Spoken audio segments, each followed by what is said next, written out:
Good evening. Bonsoir.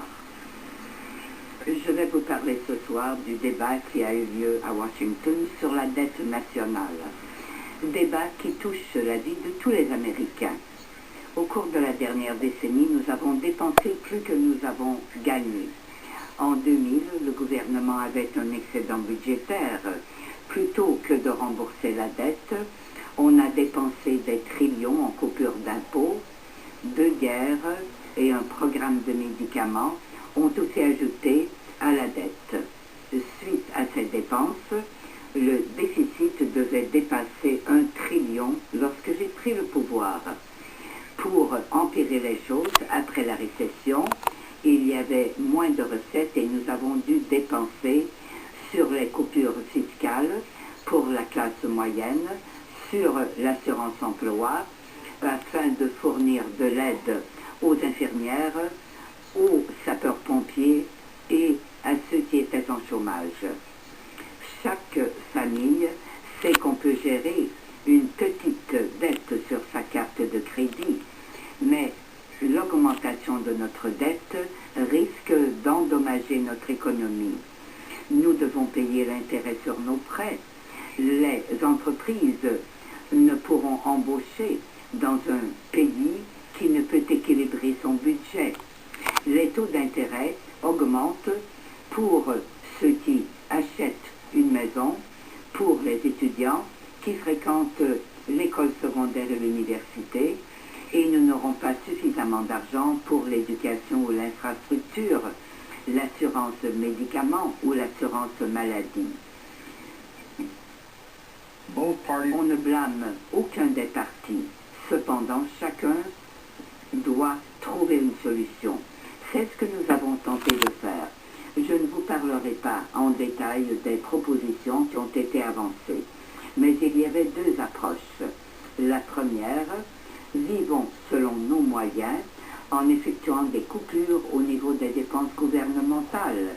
Coupons les dépenses domestiques encore plus que pendant le règne de Eisenhower. Réduisons les dépenses, réduisons la fraude, éliminons la fraude. Nous allons effectuer des ajustements pour que l'assurance maladie puisse survivre pour l'avenir et demandons aux grandes entreprises de faire leur part. Cette approche équilibrée exige que chacun donne un peu sans que l'on sacrifie trop, et ce pour réduire le déficit d'environ 4 millions, étant dans la bonne voie pour résoudre la crise de la dette.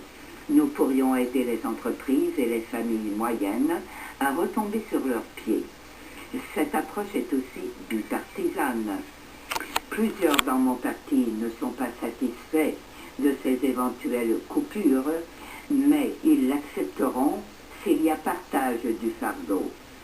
Bien que l'opposition ne soit pas d'accord, les sénateurs ont déclaré qu'ils sont prêts à mettre de côté la politique pour résoudre ce problème.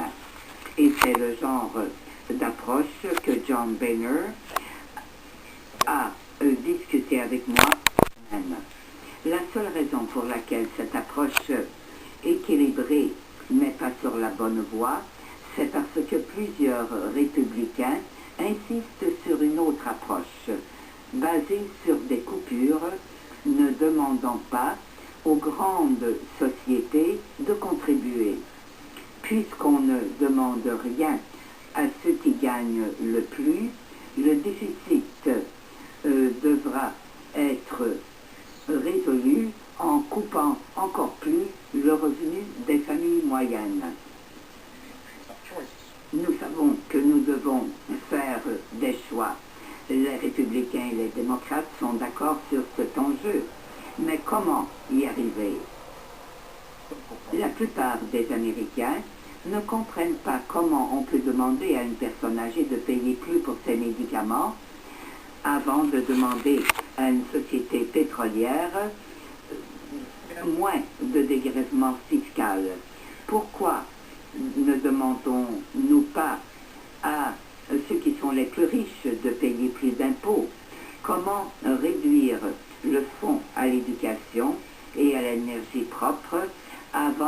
que nous, les plus riches, coupions nos dépenses. Ce n'est pas juste, ce n'est pas équitable. Nous voulons tous un gouvernement qui vive selon ses moyens, mais le pays doit payer pour des nouveaux ponts, des nouvelles routes, l'inspection des aliments, des services aux anciens combattants, la recherche médicale.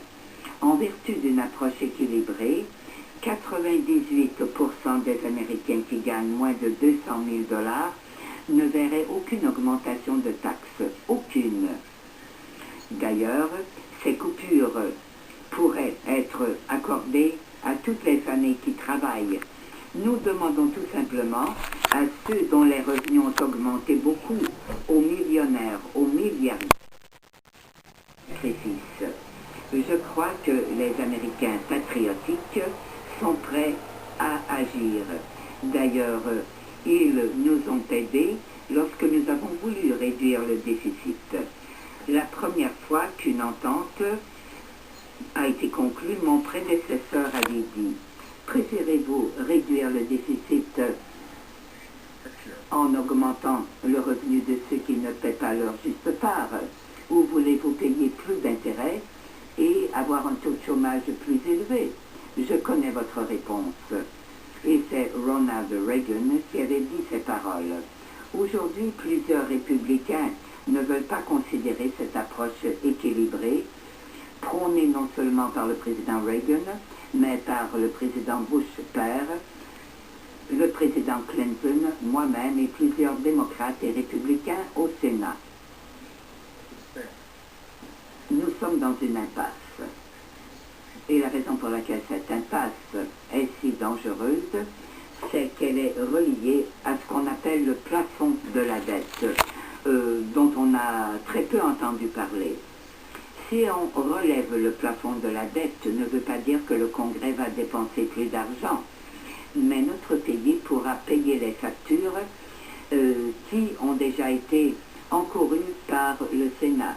Auparavant, le relèvement du plafond de la dette a été effectué à plusieurs reprises.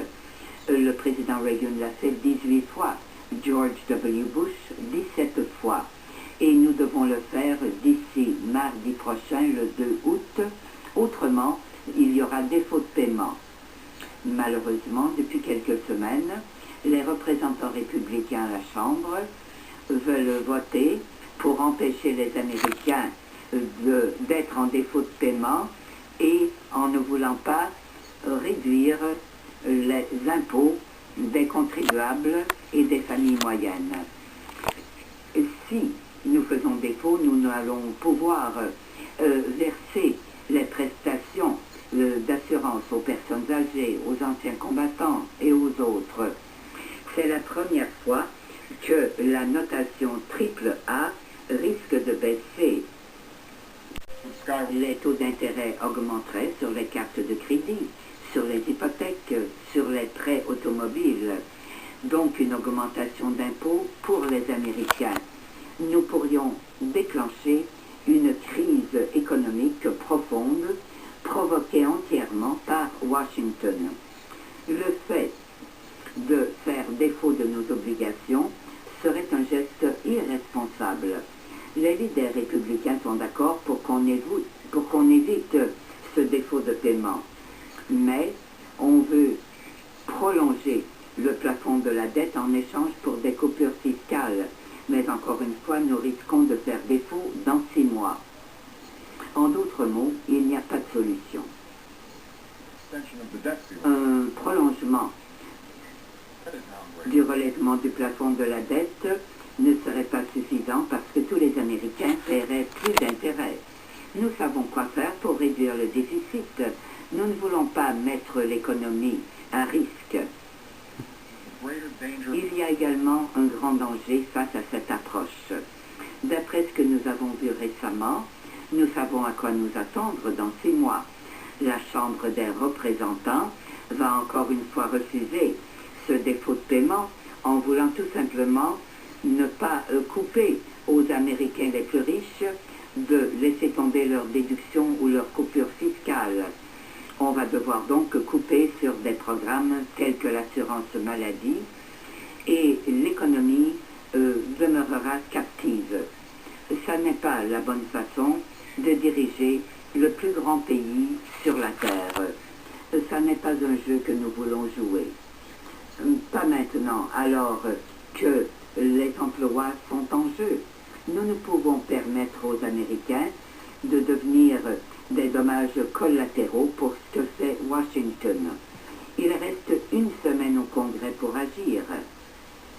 Le Sénat a présenté un plan pour éviter le défaut de paiement et pour s'assurer que nous n'allons pas devoir revivre la même situation dans 6 mois.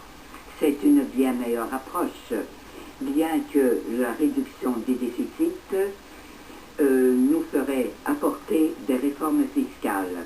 J'ai dit aux leaders des deux partis qu'ils doivent en arriver à un juste compromis qui puisse être adopté aux deux chambres du Congrès et d'en arriver à un compromis que je pourrai signer. Je suis confiant, nous pourrons atteindre ce compromis en dépit de nos désaccords. Et je crois qu'il y a suffisamment de représentants des deux partis qui mettront de côté la politique pour que nous fassions des progrès. Je réalise que les nouveaux représentants ne voient pas comme moi. Cependant, nous avons été élus par les mêmes Américains pour les mêmes raisons. Bien sûr, on veut que le gouvernement vive selon ses moyens. Et plusieurs en ont marre du système où ce sont toujours les Américains de classe moyenne qui doivent payer. Mais ils en ont aussi marre, ils en ont assez des compromis. Ils travaillent toute la journée. Ils ont de la difficulté à joindre les deux bouts pour mettre la nourriture sur la table. Et lorsque ces Américains rentrent à la maison fatigués, lorsqu'ils écoutent les informations, ils se rendent compte que c'est le même cirque qui se poursuit à Washington et que les politiciens ne veulent pas faire un effort pour améliorer la vie des Américains. Ils en ont assez et je les comprends. Le peuple américain a peut-être voté pour un tel gouvernement, mais ne veut pas que ce dernier soit dysfonctionnel. Je vous demande tous, si vous voulez une approche équilibrée, dites-le à votre représentant au Congrès. Si vous croyez qu'il y a possibilité de compromis, faites-nous le message. L'Amérique a toujours été experte en l'art du compromis. Chaque point de vue peut être étudié. À plusieurs reprises, nous avons effectué des compromis et nous sommes certains que nous pourrons y arriver encore une fois. Des débats passionnés sont passés en revue. De l'esclavage aux guerres civiles, nous avons tenté de vivre selon les paroles de Jefferson. Chaque homme ne peut toujours avoir raison en tout temps. Sans ces dispositions mutuelles, nous sommes des individus qui sommes divisés, mais non pas au sein d'une société. L'histoire est remplie de personnes qui ne veulent pas s'exprimer, mais nous ne nous souviendrons pas d'eux. Nous nous souviendrons de ceux qui ont placé le pays avant eux-mêmes.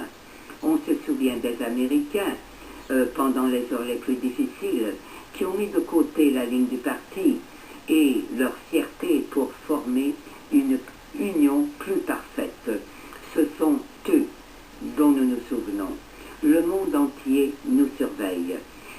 Saisissons donc ce moment afin de prouver au monde que les États-Unis, que l'Amérique est encore et toujours le plus grand pays du monde, parce que nous pouvons nous unir en une seule nation. Merci et que Dieu vous bénisse et que Dieu bénisse les États-Unis d'Amérique.